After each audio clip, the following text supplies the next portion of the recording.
So notice what you're feeling. What are you feeling? I want to hear from you.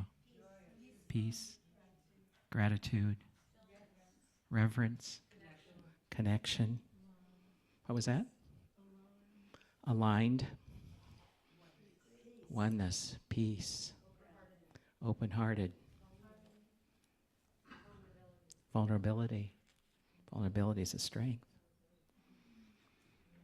So entering into sacred practice, into that space with our ancestors, with community, with nature, so powerful.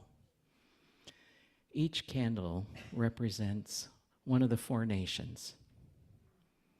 Black, white, red, and yellow is all part of the medicine wheel.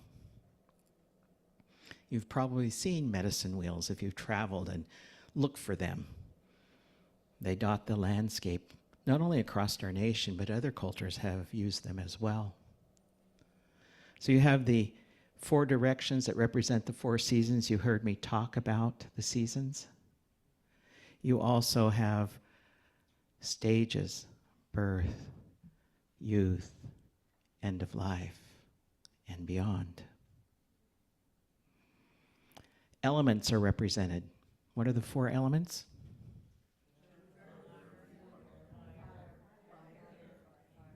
Yeah, yes. Fire, air, water, earth. Also part of the medicine wheel, and it varies from community to community in the native culture. It's very diverse. But the four basic animals are eagle, bear, wolf, and what my people call buffalo, but the government calls bison. Tatanka. So, I want us to think about the way of spirit. Native American culture believes that all, the traditional way, that all is spirit. The early metaphysicians. Unfortunately, when settlers came from Europe and came into this country, it also began a time of genocide, of trauma, and that has had an impact upon the communities, to where alcoholism, diabetes are epidemic. But I think the people have survived because of the connection to spirit. And so you have the traditional way, spirituality of Native people, and then you have the traumatized way. But we're focusing on the traditional today.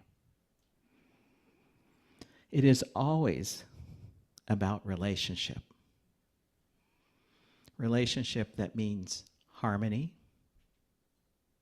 balance, respect, and reciprocity.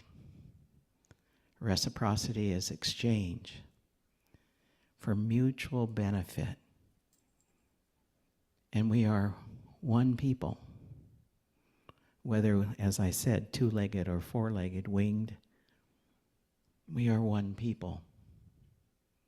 Spirit is in the visible and invisible.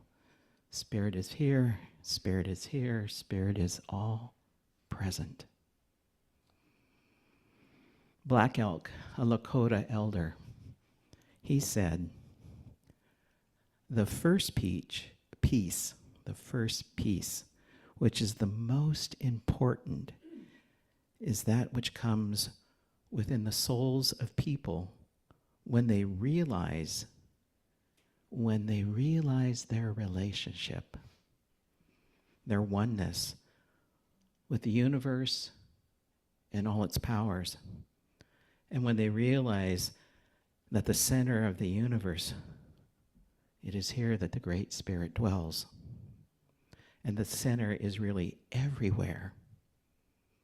And it is within each of us. Have you ever heard of the 7 directions? Yeah, so you have the 4 directions plus Grandfather Sky, Grandmother Earth, and the center. Those are all part of the directions. In this consciousness, is the thought of collectivism. When you think of collectivism, what do you think of? Cooperation. Togetherness. Co-creation. Oneness. Unity. Agreement. And what was the other? Enough. So think of the differences when we talk about the individualistic consciousness. Who's at the forefront? Me. What's the center of my attention? And so all thoughts, all work, everything that the person is about self. Or when you're in a collectivistic society, it's a much more holistic. That's how we describe it, as holistic. One of the strong values of this is the interdependence. So I want us to think about, in psychology, we're working with people. We have people that are highly dependent, and when at this end of the spectrum we have what? Independent. Neither are our goals. Our goal is to come to center for interdependence, realizing that we are all connected, and that creates balance coming to center. Remember our practices to come to center? That's what it's pointing to. Which also helps us to avoid conflict when we recognize that the person I'm working with, no matter how challenging, and we do have some challenges in our world today, we always have had, but hopefully for us is that we recognize somewhere in that person is the sacred, whether they're attuned to it or not. And so we must always have that respect and reverence for the individual, no matter how difficult it may seem. And part of the Native American spirituality and consciousness is I have a responsibility for healthy connections with others. That's my responsibility. So that means when there is conflict that the person may not even be aware of, I must do my work, my healing, my process, so that I resolve that. And that if it's creating division with this other person, then hopefully both of us are doing our work so we can resolve that division. As sacred human, we also must have boundaries. So the medicine wheel, representing the cycles of life, the connectivity of life. Remember I talked about the quadrants, the different directions? The east doesn't go to the west. The west does not go to the east. The north, there's boundaries, there's appropriate space, relationship. And those do not intrude upon the reverent space of the other. So too for us in working with ourselves and others. We must have respect for spaces of others so that we all can thrive. Now, no matter who you were in this room, not everyone had the exact place in our meditation that they went. It's all unique and different. But notice how when we come into that space, there's something that transforms us from a state of thinking into a state of being, because we're connecting with spirit, with the sacred. The other part about this consciousness for community is we remain in relationships even when the cost outweighs the benefit. Individual. It may cost me in my personal journey, might have to give up something that feels of value to me in order to bless and connect and be in community. And community's beyond this room, right? We talk about the sacred 7 generations, back, forward. What it's pointing to is our connectivity. We are all a part of life, eternally, forward, backward, above and below. We have all that. We have to see ourselves as part of the group. It's especially challenging when we feel like there's a part of the group that feels at odds, that feels challenging. You might even say off, misled, maybe dark energy.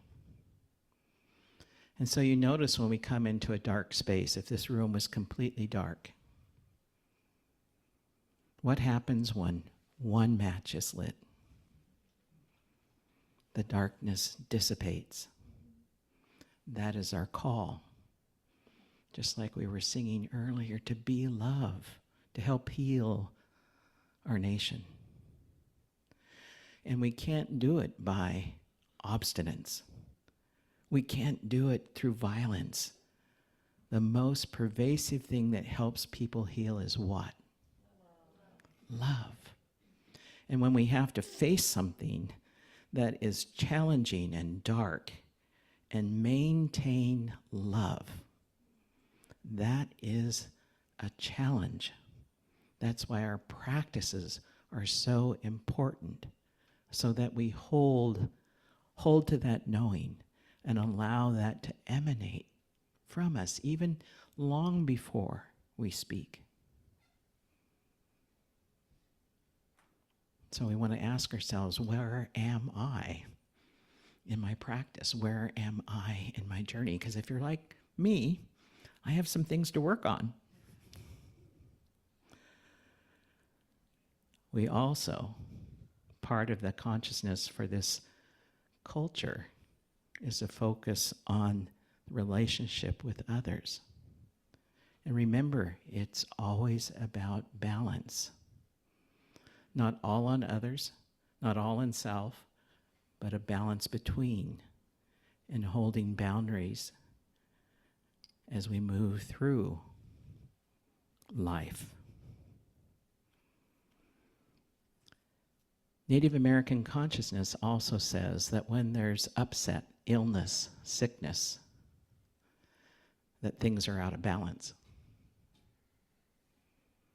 That even spirits, you might say a spirit of hatred, a spirit of violence. And so as I mentioned previously, the only way we can heal that is through love. To be that constant emanence of goodness. We look at our nation today, there's an epidemic of anger. Native American culture, the epidemic of alcoholism and diabetes. So much room for love, for healing. And if you're here in this group, you've been drawn and called to that. Don't you feel that?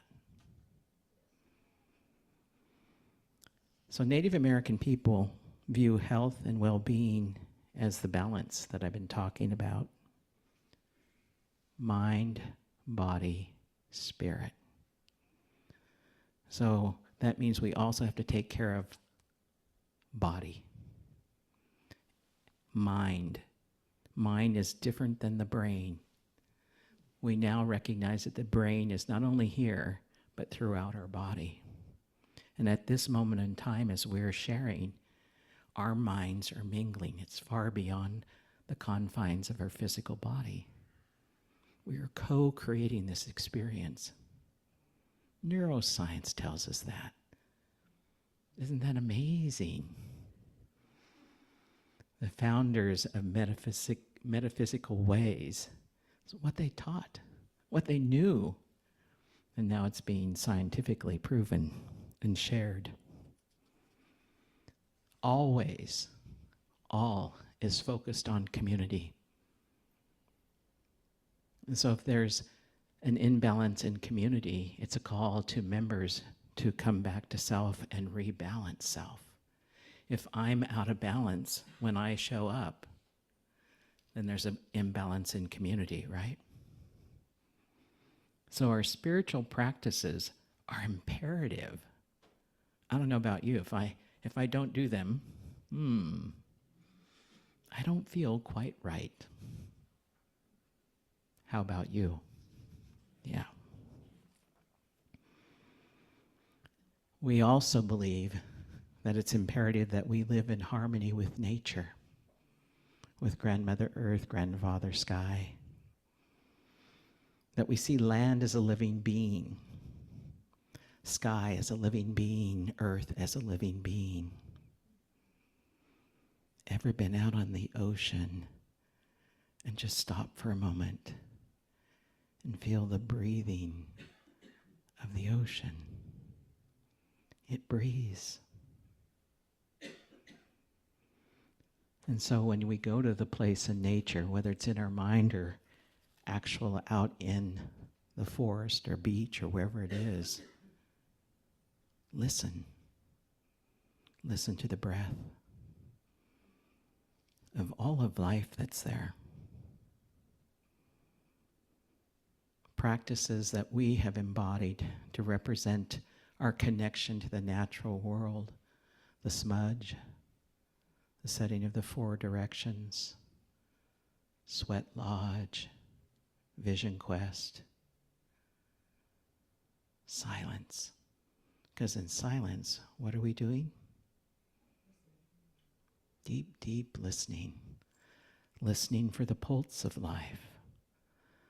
Sensing the energy of the beings that we're in association with, that we're connected with in this moment.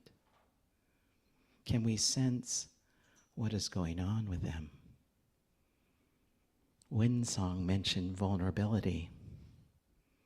In order to be able to be fully attuned and aware, to be fully present, it requires us to be vulnerable. In our Western culture, the thought of vulnerability is unsafe. In the spiritual way, vulnerability helps us to be attuned to mind, body, spirit. So sometimes we have to rethink things that we've been taught from Western culture. You may have noticed this.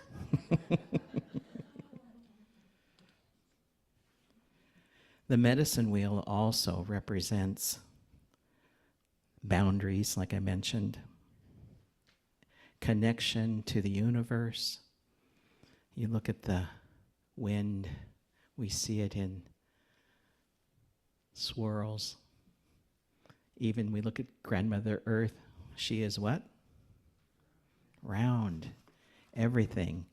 I'm going to share with you another black elk thought. You have noticed that everything as Indian does is in a circle. And that is because the power of the world always works in circles. And everything tries to be round. The sky is round.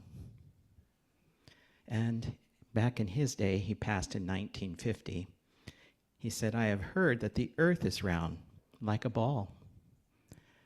And so are the stars. The wind, in its greatest power, whirls.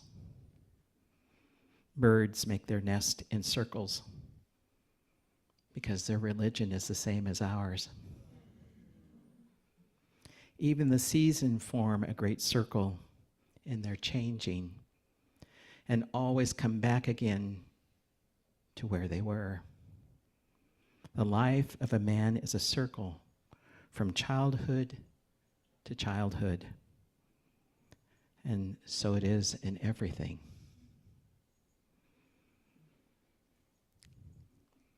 So what are you thinking? What are you contemplating and feeling? The challenges that we have, it's easy to come together with like-minded people, isn't it?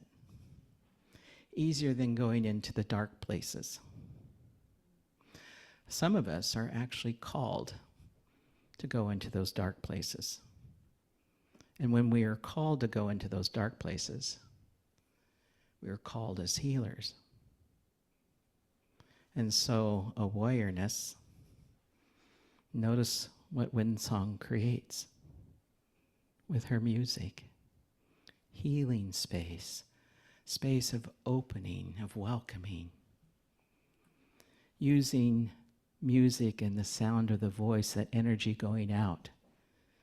Is it a threat? How would you describe it? Blessing, connection. Yes, all those things.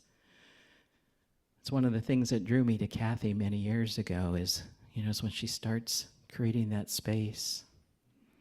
I don't think we'd have to talk so much. We could just do music, because it takes us into sacred space, the experience of connection.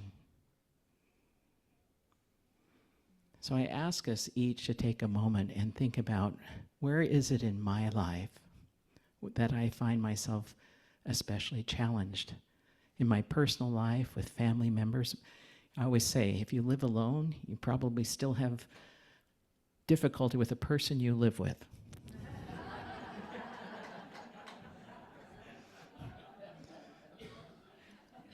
It is our way, isn't it?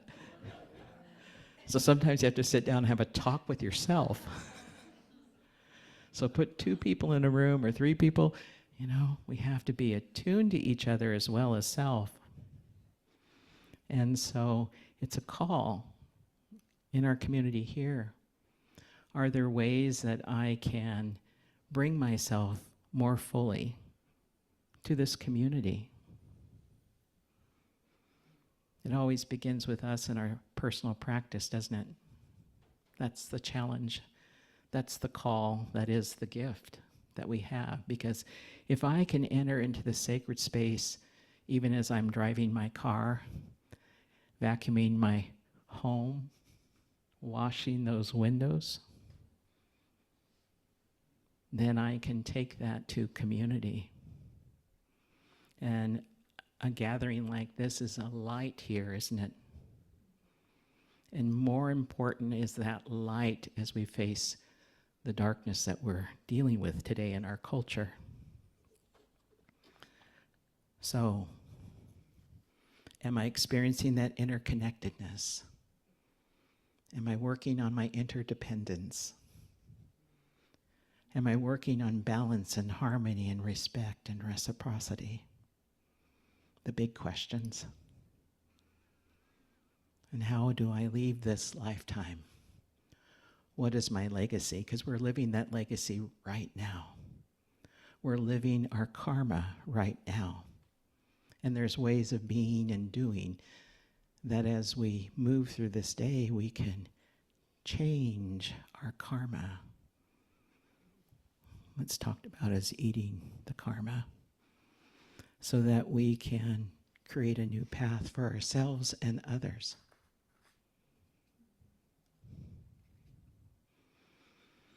So what are you feeling? Can we be vulnerable? Can we meet the challenge?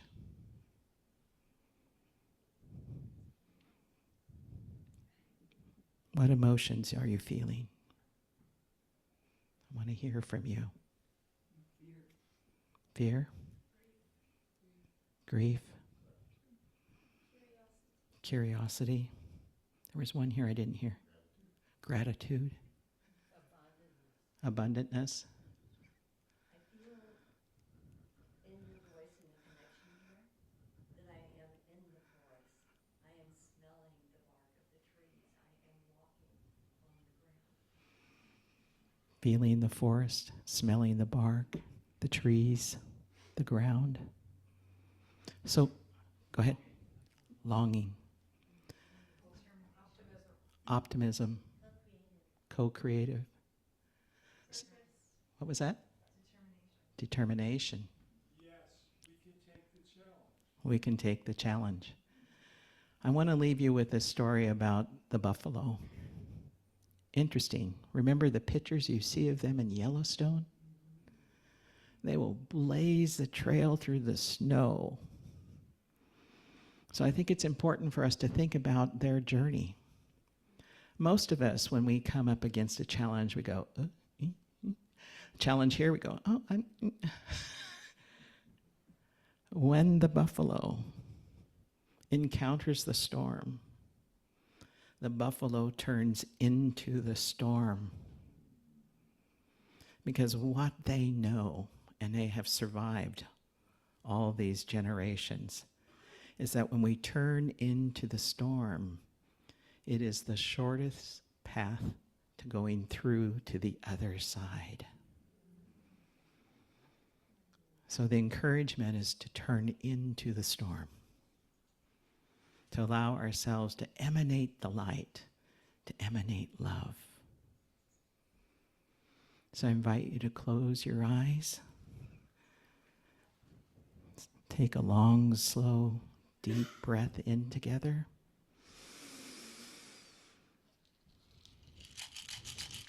Exhale. We honor our ancestors. We honor our teachers. Oh, thank you.